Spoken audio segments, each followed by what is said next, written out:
እሱ ላይ እናገራለሁ። ኤፍሬም ይቅርታ ጠየቀ ሄርሜላ ከረሚላን።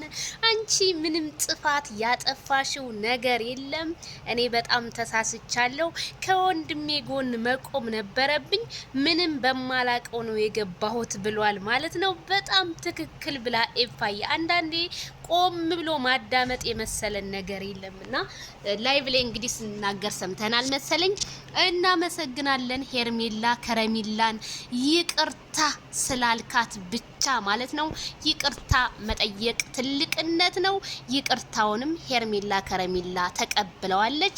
ለእንግዲህ በኋላ እንዳይለምድ ሀይስነ ስርዓት ከእንግዲህ በኋላ እንዳይለምድ ከወንድምህ ጎን የቆመውን እንደውም ጀግና ብለህ ማበረታታት እንጂ ማጥላላት የለብህም።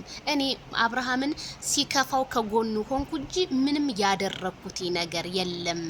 ስለዚህ ወንድሜዋ እኔ እናንተ ምንም አይነት ጥላቻ የለብንም ስትለው ወንድሜን እንግዲህ እኔም ከሱ ጋር እነጋገራለሁ። ካንቺ ጋር ግን ያለን ነገር እዚህ ጋር ያብቃ።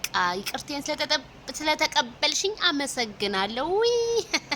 አይ ኤፍሬምዬ እንደዛ ነው የሚያዋጣህ እናቴ፣ እንደዛ ዛሬማ ፈረደብን ትክክል እንዳይረግጡ እንጂ እንዳያ አይ ኤፋዬ እና በጣም ደስ ብሎናል። ለማንኛውም ይቅርታ ስለጠየካት ሄርሜላ የተከፋውን ልጅ ነው አይዞ ከጎንህ ነኝ ብላንትን ያለችው። ስለዚህ ሌስ ጎ ብለናል። ቤተሰብዬ እንዴት ተመቻችሁ? ቪዲዮ ከተመቻችሁ ላይክ ሼር እያደረጋችሁ ዜናችን እየቀጠለ ነው። ሰዓት ዜናችን ዋው ደስ ይላል።